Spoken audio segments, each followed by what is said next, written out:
and we'll begin. We'll give it a minute or two to give folks time to log in.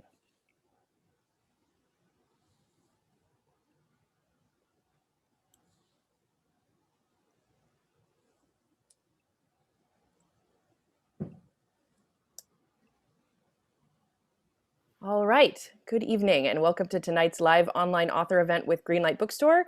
I'm Jessica from Greenlight, and we are thrilled to host tonight's event with Annette Gordon-Reed presenting her new book on Juneteenth. Before we start, I just want to say a huge thanks to Annette for being with us tonight, to Peter Miller and the team at Liverite for making this happen, and to all of you for showing up. Though we're not able to host events in our store spaces right now, our community of authors and readers is still here. We're grateful for your support and for the chance to make space for conversation and connection. Now, just a couple of housekeeping things. In our Zoom webinar tonight, you can see and hear the speakers, but we can't see and hear you. There are a couple different ways you can interact with the author and with each other throughout tonight's event, which we highly encourage. The first is the chat, which you can find by clicking on the icon that looks like a speech balloon. You're welcome to post your comments and thoughts in the chat. It's a great way to show your appreciation for the author and interact with fellow attendees. If you want, you can start things off by telling us where in the world you're logging in from today. If you have a specific question you'd like to have answered by the author, please type that question in the Q&A module. You can find it by clicking on the icon that looks like two speech balloons. You can also take a look at others' questions in the Q&A and upvote the ones you find most interesting.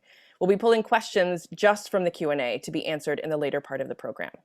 And importantly, our featured book on Juneteenth is available for sale from Greenlight Bookstore. You can shop in person in our bookstore locations 12 p.m. to 7 p.m. every day of the week, and you can purchase Annette's book and many others on site, or order online at greenlightbookstore.com for a quick pickup in the store or for shipping anywhere in the US. I'll drop that buy link in the chat in a moment.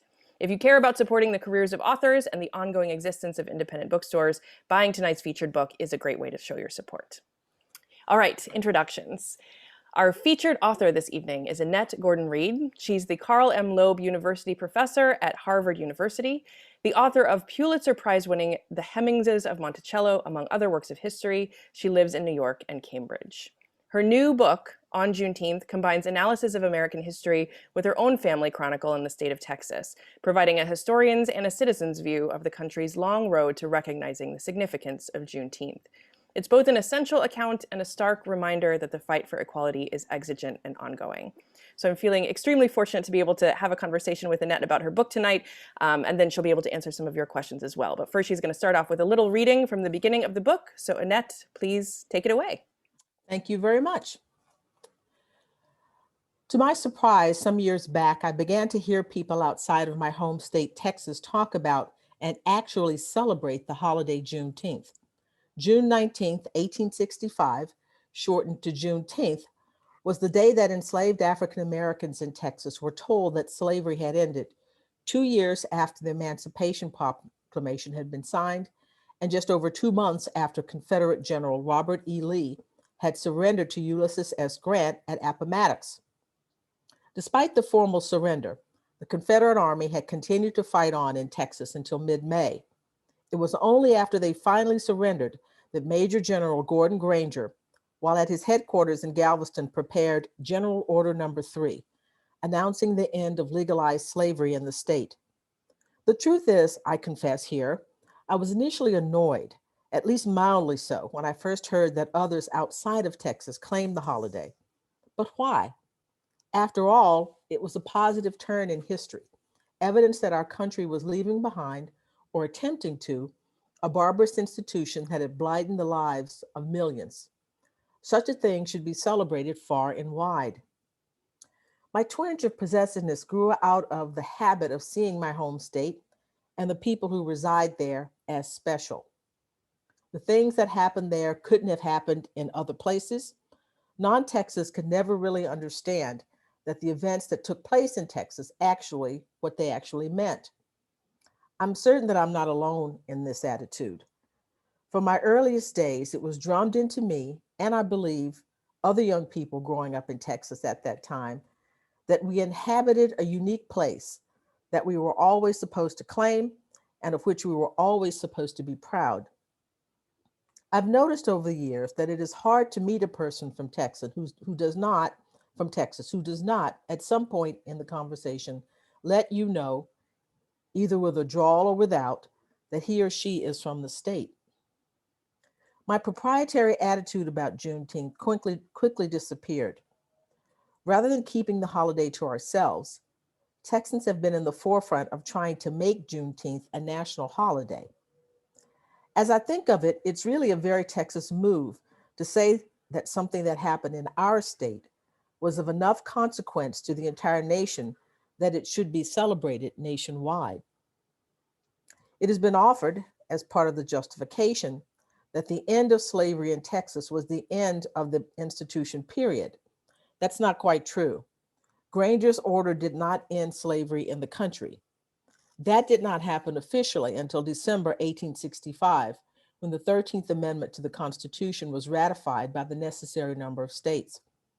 But it is significant that Texas was the site of the tail end of the Confederate war effort. As the war had been fought to preserve slavery, celebrating Juneteenth throughout the land is a fitting way to mark the end of that effort. It is also fitting to think of Texas in relation to the nation for another reason. The state has been described as a bellwether for the United States, of what the United States will become. The term Texification has come into use to describe a place that is supposedly of recent origin. The history of Juneteenth, which includes the many years before the events in Galveston and afterwards, shows that Texas, more than any other state in the Union, has always embodied nearly every major aspect of the story of the United States of America. That fact has been obscured by broad caricatures of the state and its people, caricatures that Texans themselves helped to create and help make the state seem exotic, almost foreign to the rest of the Union. The essays that follow do not strive to present a chronological narrative of the place where Juneteenth was born. They are instead designed to provide a context for an event that has become increasingly important in the life of the American nation.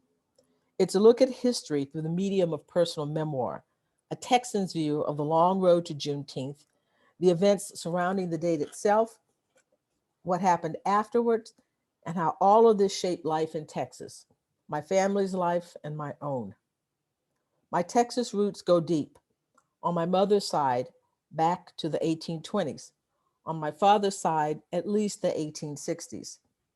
Significantly, my wide-ranging approach to Juneteenth reveals that behind all the broad stereotypes about Texas is a story of Indians, settler colonists, Hispanic culture in North America, slavery, race, and immigration. It is the American story told from this most American place. Thanks, Annette. It's great to hear that bit from the preface, and it's exciting to be talking about this book on the first day of June as we're coming up on Juneteenth. We're Yes. getting ready for it. But I think, and I want to sort of preface what I'm going to say by noting that I'm interviewing you tonight not as a historian but as a reader, and specifically as a white reader who's following the themes and trends of this book, and learning new facts and stories as I'm going, and finding myself constantly both amazed and kind of ashamed of what I don't know, what I've never been taught, and also moved and excited by a sort of more like capacious vision of American history through the lens of Texas history. Yes. And one of the first things I noticed when reading this book is that Juneteenth is really just like the tip of the iceberg of what you're talking about. We're not focusing on that date in 1865. It's a much broader palette. So can you sort of talk about like the project of this book as a work of history? Like how did it come together? How did you start thinking about it? And like what were the parameters you were thinking about in putting these essays together? Well, it started many years ago. My editor, Bob Weil at Live Right, has been after me to write a book about Texas for a long time, but it was supposed to be a big book. And maybe I still might do a big book about Texas. But I'd done an essay for the New Yorker about Juneteenth specifically, a very personal essay talking about celebrating it as a child and what it meant. And I did a little bit of history there. Obviously, I had to set things up. And a year before that, I had done a review of 5 books about Texas for the New York Review of Books. And so this was a lot of Texas history in this one piece that I had to put together. And it started me thinking about my home state. Those 2 pieces working together made me think about my home state, and what I could do to write about it. And I wanted to do something different. when I thought of myself as a writer growing up, which is what I thought I would be, I knew I would be doing something that involved writing. And I originally conceived of myself as a writer, following my hero, James Baldwin, that I would write novels and, a couple of essays, maybe a screenplay, and hang out in Paris and, do all those kinds of writerly kind of things. Um, and I moved away from that and became a historian, and I'm writing about other people's lives with a kind of detachment and a distance from my subjects. And but I always wanted to come back to the essay form, which I feel very comfortable doing and probably the most comfortable doing.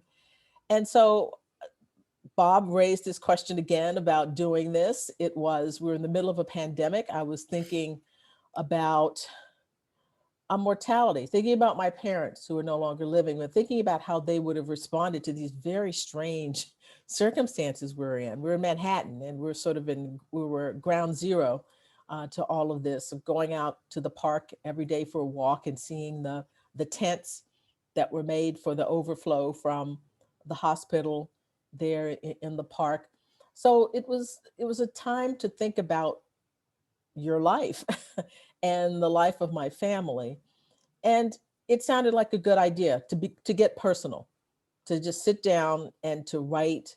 And it was cathartic in a way, and it was, therapeutic, I should say, in a way, for me to think about my family's past in this particular context, and as I said, how my parents, would have thought about this circumstance, being worried about me, and me worried about them. So it was a family kind of thing in a way that brought it all home to me. And I just decided to do something that would be in keeping with what the kind of writing I wanted to do, and would be accessible to a wide range of people. Yeah, and it is such an enjoyable read. And I mean, the range is so broad. You go back to the 1500s and up to the present. But I think some of the most fascinating parts are your own personal story, because it is like your history is part of Texas history. And I wonder if you could talk a little bit about sort of the role that you found yourself playing in school integration Mhm. in Texas, and that part of your childhood story. Well, this is something I integrated the school district in my town. I was the first Black child to go to white schools there, and this was a big deal for my area. The South in Texas and other southern jurisdictions were sort of resisting Brown. This is 10 years after Brown, and they'd come up with a way of around it that they thought was around it, to have something called the freedom of choice plan, where white parents would choose to send their kids to the white school, and Black parents would choose to send their kids to Booker T. Washington, which was the Black school, K through 12, where my mother taught. My parents decided to do something different.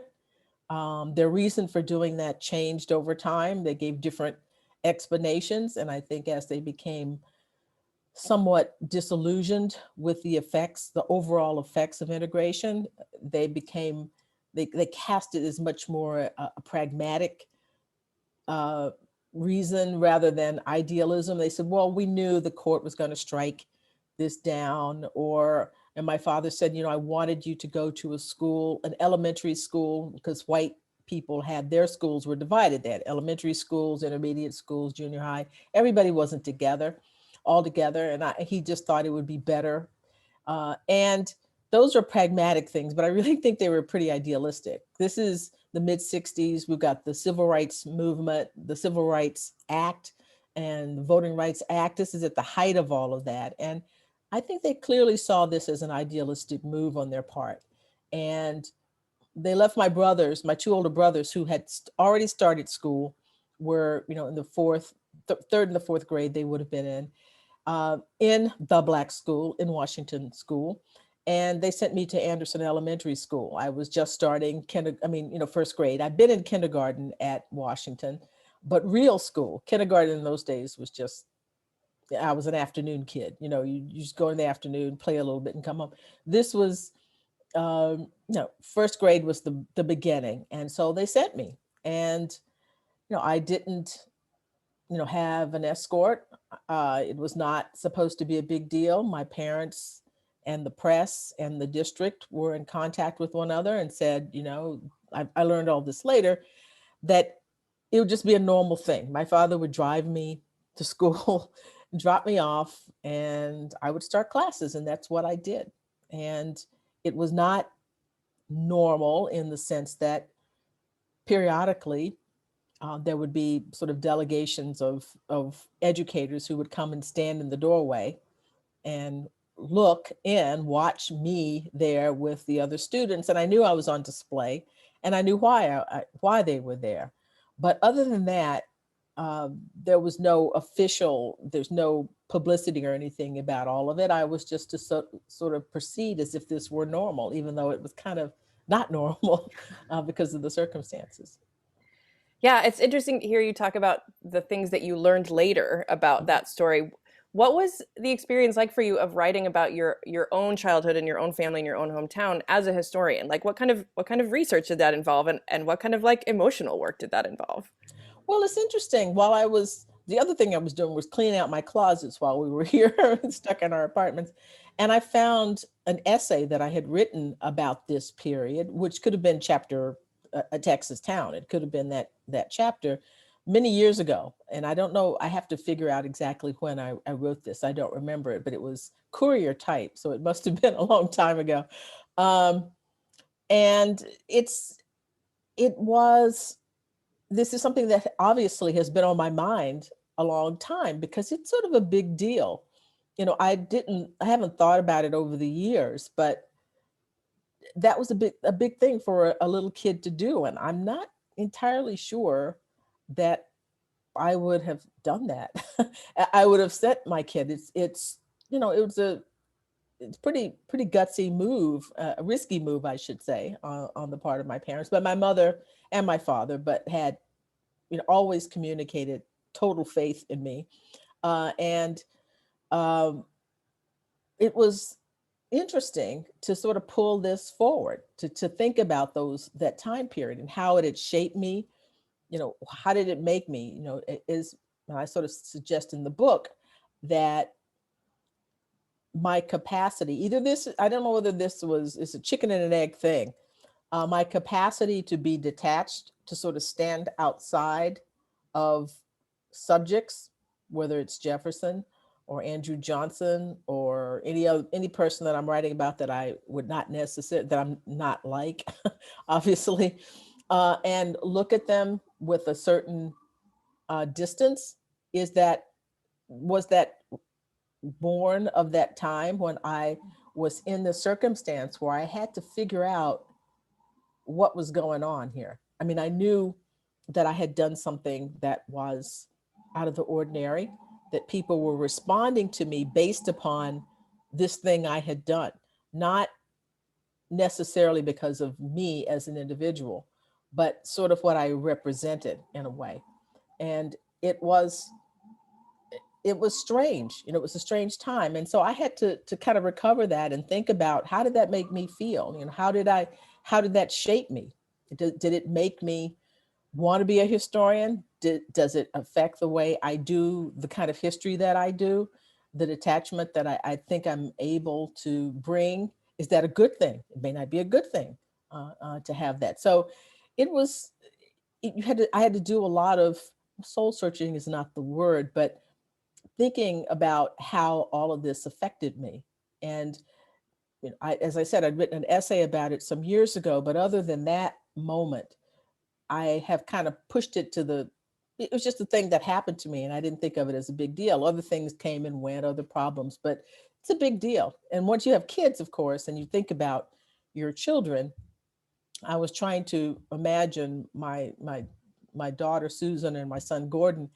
What would I do that? How would I feel about that if they were put in that situation, and would I put them in that situation? Wow. Oh my gosh. I hadn't even thought about not only looking at it as a historian, but thinking about how it made you a historian. That's Yeah. such a fascinating insight. Hmm. Um, I mean, and one of the things I feel like you're doing with that chapter, A Texas Town, I mean, you talk about like not only your own story, but like the sort of heartbreaking, terrible legal history of Conroe and like the cases that happened there, the lynchings and other kinds of violence.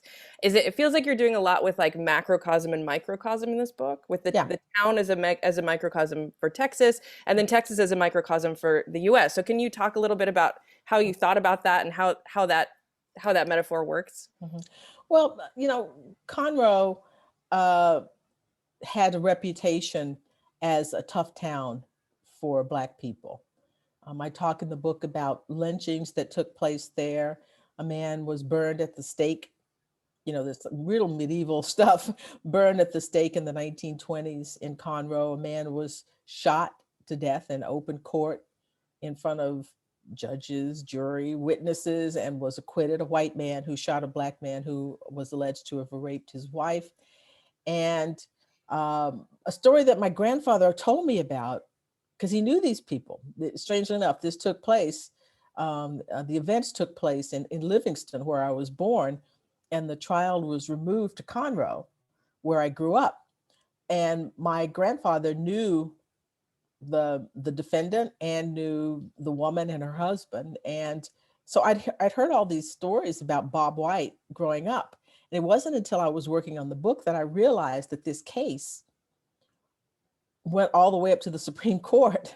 This was a situation where the Texas Rangers, when he was arrested, took him out into the woods and beat him until he confessed. And his lawyers protested this. It went all the way up to the Supreme Court, and the court held that taking somebody out into the woods and beating them until they confess violated the due process clause of the 14th Amendment. I teach criminal procedure, and I teach about confessions and coerced confessions, but we use a case from Mississippi. The case book that I use is from Mississippi, and I never knew until I worked on this book that the case my grandfather had been telling me about, the people that he knew, this case went all the way up to the Supreme Court, which shows you that, again, these little towns, there's this issue of race and violence and police violence. Was a national, I mean, it had federal implications, the federal constitution. So, these little towns having these things that are taking place that seem to just affect individuals that most people don't know, have much wider implications. And telling that story and telling the story of the lynchings was a way of connecting the story of Texas to Juneteenth, because after the end of slavery, after Gordon Granger gives this proclamation and talks about equality, that now everybody's supposed to be equal, this unleashed a torrent of violence against the freedmen. And so this place that when I talk about this, people get the impression that I'm saying that my childhood in Conroe was like a horror show or whatever, but I was in a community that was coherent at the time and connected. I had my mother and my father and my brothers. I could wander around, ride my bike. It was not an idyllic childhood. Um, I'm not saying that it was something that was without any issues, because there was always the current sort of underlying tension there when you interacted with white people and you went into the white areas of town. But as long as I was in my community and even at school, and maybe this is the nostalgia, what human beings do when they look back on times, and I tend to focus more on the good things that happened than the bad things.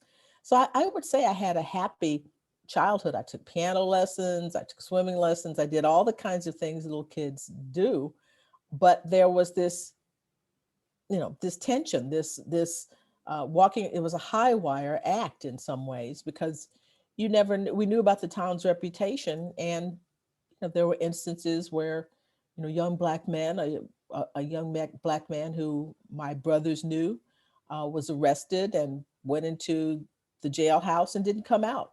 17-year-old person who uh, it was a heartbreaking kind of situation. So it's a mix. It's a volatile mix of small town, all the nice things about small towns that people like, but it's like a Twilight Zone episode. There's something off here, and race and the racial hierarchy was the thing that was off about it.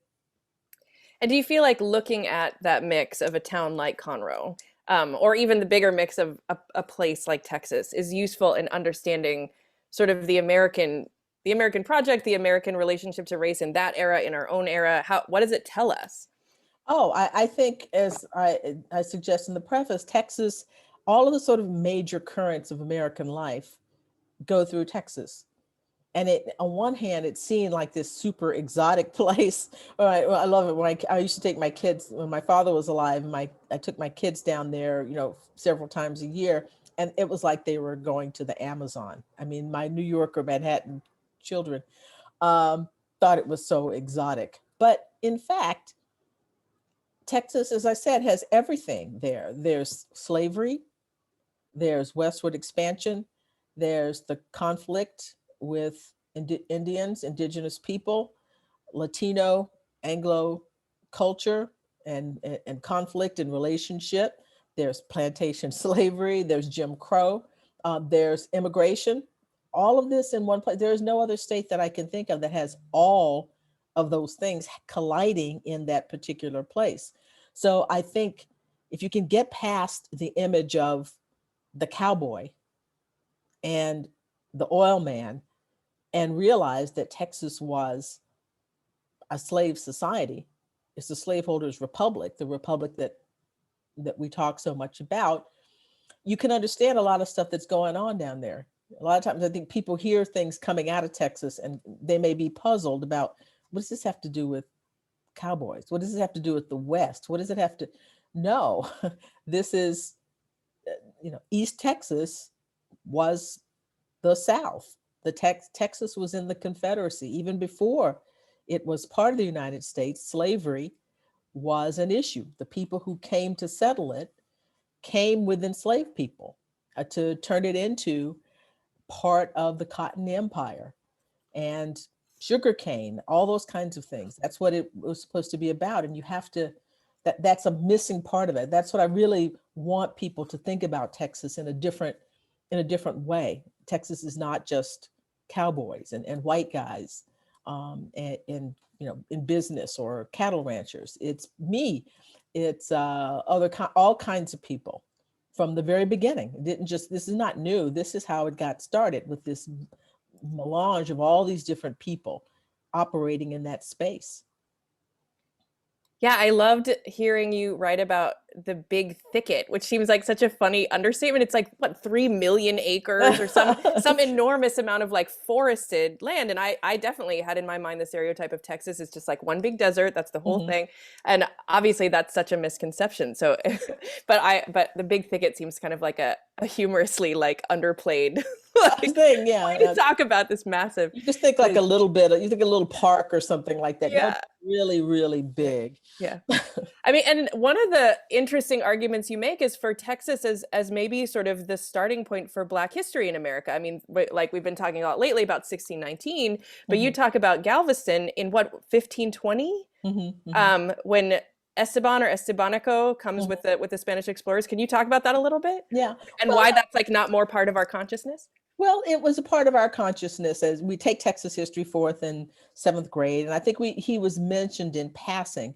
And what I'm just thinking about is that there were people of African descent in North America well before 1619, and in Texas and in Mexico, the area that would become Texas, and in Mexico and Central America and Florida, St. Augustine, a settlement that was there with the Spaniards, but because the British won North America, we don't think about those people. We think about the people who speak English. And it strikes me that it seems odd that people of African descent would sort of stick just with the kind of boundaries that Europeans drew for themselves. I mean, they had something in common. The enslaved people in St. Augustine, Estebanico, the people who came with the Spaniards, others whose names we don't know, but people who had settlements in Central America during this time period, before there's Jamestown. Um, we're connected to them because they were people of African descent who were taken from the continent for the same purposes. And they did different things once they got here. Some of those, I mean, Estebanico had a different kind of life. The people who, came with the other Spaniards who went off on their own and intermixed with with indigenous people in um, the area that would be Texas and Mexico, those kinds of places. They had a different life, but we should feel connected to them too, in a way. The story is of Africans in the so-called New World. I mean, it wasn't new. It was obviously there were people here, but um, we should have a connection to them too, not just the people who spoke English, because the doctrine of white supremacy, which slavery helps, really, really entrench, affected them the same way. People saw them as other, something other than European and inferior to European. So, I'm not saying Jamestown is important. The 1619 is important, but it's a bigger and a richer history. And it sort of mirrors what's happening in history in general. The Atlantic world, vast early America, it's not just fixating on the British colonies. Uh, Spain was here as well. They interacted with one another. They operated against one another in lots of ways. So we should tell that story too. Yeah, I love that. I think to me, as someone who's, as a bookstore person is interested in stories, maybe the most interesting thread that I kept sort of picking up in each of these essays is thinking about history versus mythology and Mhm. those different kinds of stories and different kinds of thinking about stories. And the thing that I was just kind of thrilling is that mythology is sort of telling a story about something that's inevitable, that of course had to happen this way. And history is telling about it didn't have to, it like there's this weird contingency and the path went this way, but it didn't have to go that way. So can you Mhm. talk a little bit more about like how you think about history, like as opposed to mythology? Mhm. Well, I mean, histories change over time. And as you said, emphasizing that nothing is inevitable. People can make choices about what they do. Mythology, and every culture has its mythology. There may be something that's in us, human beings, to want to have that, in much the same way that we like stories. We like narratives. We want to hear stories about things, how things began, how they progressed, how they ended. That's something that humans love, and we tend to need mythology. The difficulty comes when mythology takes over. It's nice, you got to have that there, but it has to be tempered with an understanding of history. And history is a combination of good and bad things, things that, or bad things that can bring good outcomes, and good things that sometimes are, things go awry. Best intentions, all those kind, well, best laid plans, kind of thing. So I want people to think about contingency. And to my mind, that's the real thing that history teaches, a lesson that history teaches us for today, is that we can make a difference.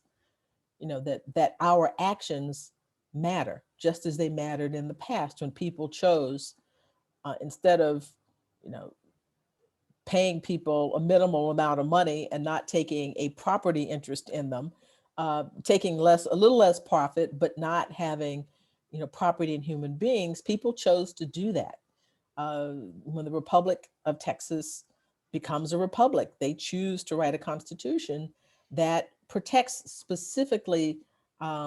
slavery and prevents African Americans from becoming citizens in Texas, even if free people. So these are choices that people make, and we can make choices as well. I mean, that's the power. It tells you about the power that human beings have in society, is to sort of shape, to the extent that they can, working together, to shape the destiny of a given society. So, and mythology is a comforting, it's like a bedtime story in a way. It's a comforting story that we want to hear.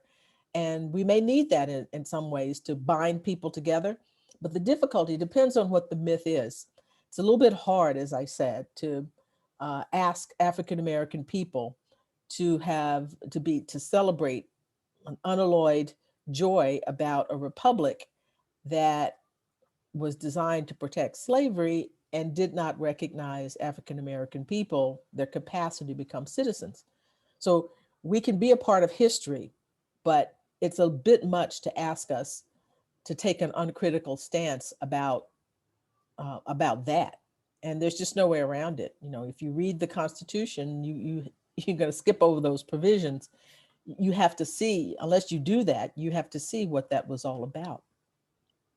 Yeah, that's so powerful, not only to think of history as choices, but that it could have gone in another direction, and the implications that has for right now for the kinds of choices we can make. And I Mhm. don't want to get too far away from the book, but of course I was thinking about this book today, looking at the headlines about the struggle over voting rights that's happening in Texas Yeah. right now. And I wonder if to you you see threads, connecting threads, or the path from what's happening right now to the history that you're talking about there. I actually, the thing that struck me the most was one of the state representatives who's fighting against voter suppression actually said, "This is Texas, this is the Alamo, we will do everything we can to stop voter suppression." I was like, Yes. that's such an interesting use of the Alamo as a Yes, I metaphor, which know. is I something know. that you talk about. And this is one of the other things that I try to say too. The other thing about mythology in some way, and maybe history, is that you can make the Alamo a symbol of what you want it to Whatever you be. want. I mean, the idea is of making a principled stance. Now we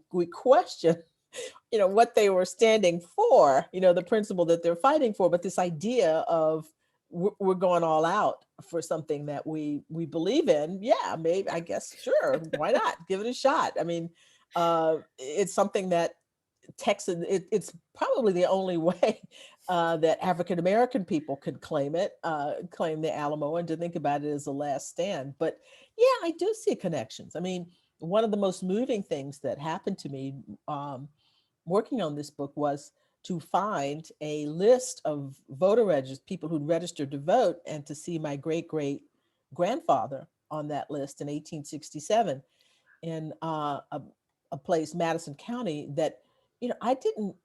You should grow up and things happen as a young person. You don't put two and two together. I actually remember traveling with my grandmother and her sister, my great great aunt, to Madison to visit relatives, and I thought nothing of it, and it wasn't until I found his name on that list there in Madison that trip came back to me, and I thought, oh, we do have a connection to that place, because it was not anything, it was sort of out of the blue. I thought of us mainly in terms of Livingston and Moscow, Texas, and Conroe, Texas, and in fact, or finding that my great grandfather was born in a town that's about 7 miles from where I grew up, which I did not know. I mean, I knew him, I knew his name and so forth, but I did not know that. I thought that he was, I sort of assumed that he was in Moscow, over in that part of Texas, but this was like 7 miles away from my hometown.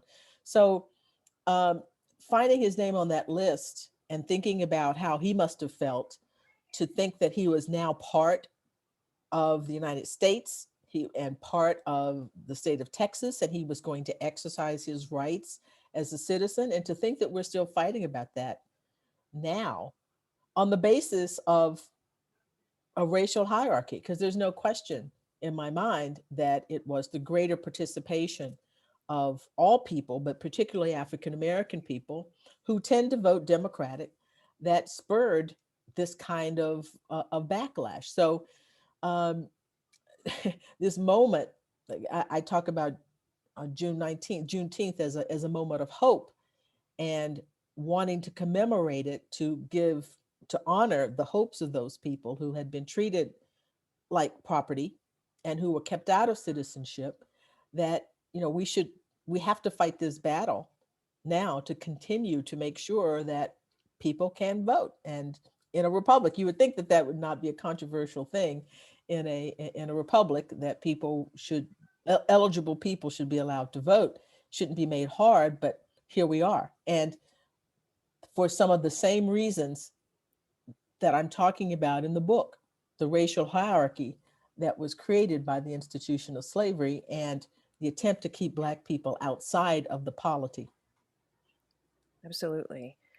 Um, I want to remind folks that if they have questions, now is the time to pop them in the Q&A. You can just type them in there and we'll get to those in a few minutes. But in the meantime, I wanted to circle back around to Juneteenth. And I love that part of the preface and your honesty about how you felt when it reminded me of when you have like a band or an artist that you really love, but they're your private thing, and then suddenly they Yeah. get mainstream and you have a minute of being kind of upset about that, but then you're like, well, of course, this is wonderful and great. Yeah. So like moving from possessiveness to like this is great. So I wonder what and I think your book and other works that are sort of about exploring the history of that time and exploring like, you know, the events in Tulsa that we also are commemorating on this day. I feel like they have the potential to have an effect. So I wonder what you think is the potential effect of learning more about Juneteenth, of Juneteenth becoming more widely known and widely celebrated. Like what are the potential effects of something like that? Well, that's one of the reasons that I wrote a book that was broader than just writing about Juneteenth itself. I mean, I think that's important, obviously, and I have the first chapter, the preface, and the ending concluding chapter talk about it.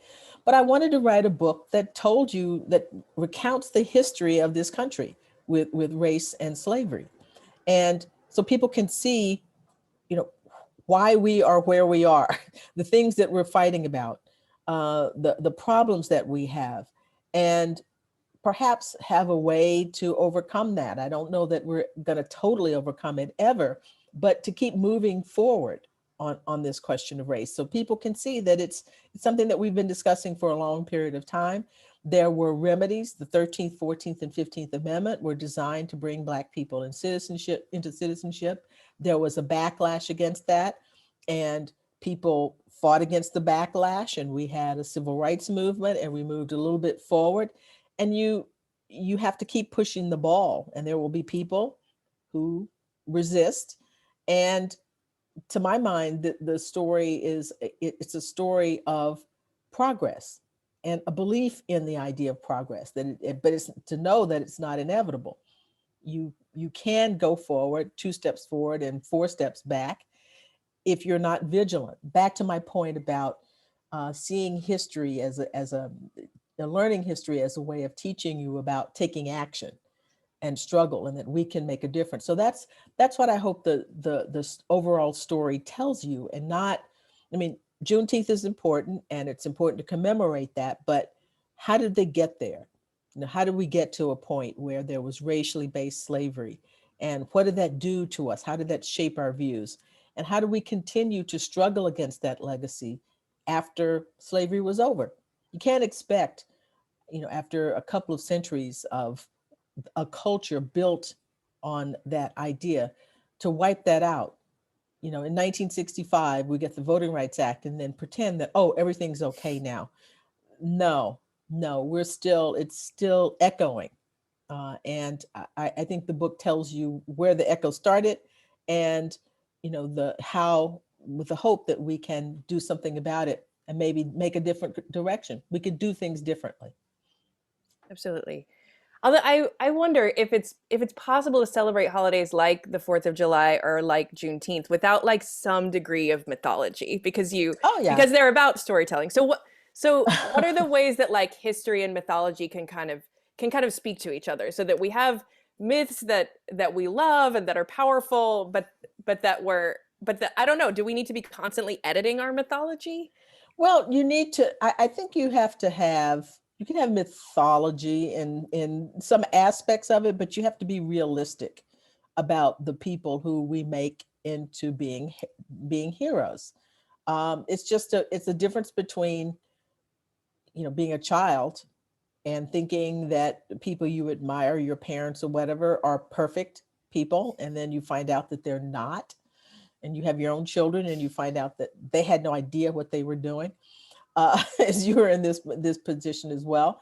So I think that there's a way to feel good about the past and people in the past, and a state like Texas, if you put it in terms of struggle, in terms of attempts to perfect, attempts to do better, and not think that that anybody or any one place had all the answers and was perfect. You can't do things that you should avoid mythologies and attitudes that leave people out, that don't recognize the humanity of other people. You can't pretend, to my mind, that you have to recognize the problem with a sort of an unalloyed celebration of the Texas Republic without, and you can't do that if you look at the Constitution and you understand what was wrought by the creation of that republic. So, you know, you want to feel good about things, but you want to feel good about things because you have hopes for it and you want it to be better and you recognize flaws and you can say, like we said about the Alamo, we can talk about a principled stance, but you have to be clear about what that principle was. And to say that, to hope that they could wish that they had done better, they had done something different, doesn't mean that but you can't think of them as you can't know about them. You have to know about them, but you have to know everything about them. Jim Bowie, it was not just that he had a cool knife. um, he was a slave trader, and you need to understand that and leave people, let people, I think, decide on their own how they want to view these kinds of things. The mistake is hiding it, Yeah. trying to pretend that this didn't exist, or to attack people who want to talk about something that's true. And we know about them, and you can bring those truths forward and let people decide on their own how they want to commemorate. Yeah, I mean, and that certainly connects to your earlier work, to talking about the Hemmingses and the Jeffersons, Mhm, and the deep complexity of that story. I think you're sort of bringing that into the light for a lot of readers has shifted mhm, our thinking about the founding fathers. But it doesn't seem like at any point you were like, well, then therefore Jefferson's work is worthless. We're throwing it all out together. Like mhm, mhm. you're always deeply interested in the complexity. Yeah, and it depends on who it is. I mean, there are some people who've made more contributions than others. You know, the example that obviously comes to mind would be John Calhoun, Hmm. or members of the Confederates who tried to destroy the United States of America. Uh, that we don't. There's nothing that they're giving us that we can't get from some other place. Um, Jefferson and others, there's so many aspects of American life that come out of things that he did, um, things that he put in place, that you have to kind of deal. Washington, I mean, we don't have a country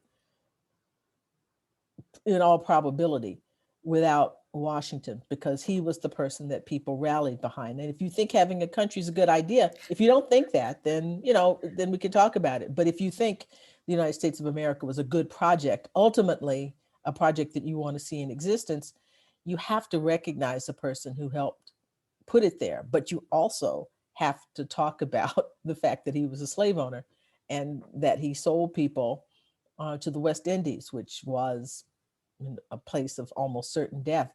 You have to talk about those things. And I think we're mature enough to know that. Adults know that there's good and bad.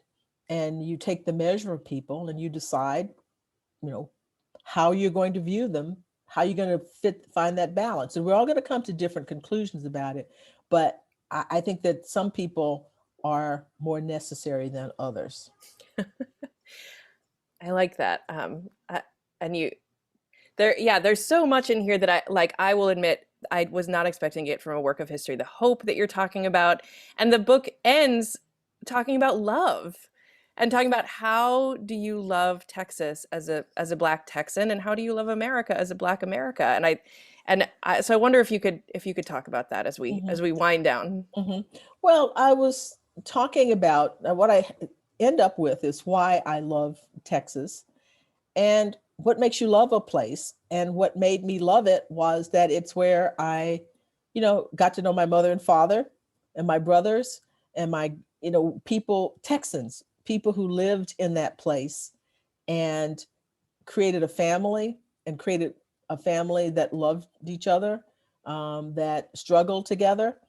And the fact that there are Texans who look down on us or despise us doesn't change what I learned in that particular place. I don't believe that the people that they own Texas any more than I do.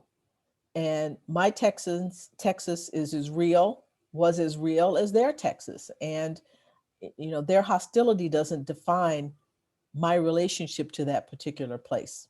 And now it might for other people, but it doesn't for me. It's my family and my experiences there that made it real to me and made it something worthy of my affection. And in that microcosm, macrocosm kind of way, do you think, does that extend to the nation? And I mean, is that how I mean, I think lots of us feel really troubled about our relationship with America Yeah. these days, these Uh-huh. last few years. Like, is that a way of thinking about how do you love such a problematic place? Well, I think the same thing holds true. I know African American people uh, from early on wanted to be a part, after the end of slavery and even before then, people who were free. There were some people who went back to Africa. There are people who have left the country. But in the main, African American people have fought to, you know, fought in every war that the country's ever fought, have paid taxes, who've lived here and helped build the country. And I think it's their love for family, for experiences, for the struggles that we've had here. That's been the basis of the connection to the country. And a belief that, James Baldwin said, if Negroes aren't Americans, there are no Americans. And I think that's true. We're not. I don't think most Black people have not let the hostility of some whites deter them from seeing that their experiences and their sacrifices in this country make it our country too. And that's such an incredible story or set of stories you tell. I mean, the all of these different human threads that are all tied together, all of these choices, and it's such an incredible work. I'm so grateful to have read it. So, I know that right now you are in the midst of this massive virtual book tour, but I Mhm. wonder if there's anything that you are thinking about or writing about now, or what might be coming next for you. Well, I am. The next book that I'm working on is um, I'm doing a second chapter of the Hemings family story. I'm bringing them into the 19th century and talking about the Civil War, the experiences of members of the family who went into the white community and fought for the Union side as white people, uh, members who stayed in the Black community and fought for the Union side, and Jefferson's one of his legal white grandsons who became the Secretary of the Confederacy. So you have all these different people from this one place, this mountain in Virginia, who have different lives based upon their racial designation and different fortunes in their life. So that's the next thing on the horizon for me. And I'm doing a book about a Jefferson reader on race. I've sort of gathered together his writings about race, and I'm making comments about them. So it's a reader on race. Wow, that sounds like a great project. Mhm. Um, so how often do you get back to Texas? Oh, a couple of times a year. We sold our family home a couple of years ago. So when I go to Conroe now, I go to visit my mother's friends and some people that I know there. But I usually go to Houston now. I have nieces who live there, and so I go to visit Houston mainly. But a couple of times a year, and I suppose I will be going down there when things open up more. I have some things that I'm supposed to be doing down there in the fall, and I always look forward to it. Yeah, absolutely something to look forward to. Well, thank you so much for your time and for talking with me. And thank you for this book. I'm going to put the buy link in the chat one more time there. If you haven't read it yet, On Juneteenth is absolutely a fantastic read and a great way to sort of like to contextualize this moment and American history. So I'm grateful to you, Annette. Thanks so much for being here tonight. Thank you for inviting me. All right. Have a Have a good good evening. evening. You Take too. care. Bye bye. Bye-bye.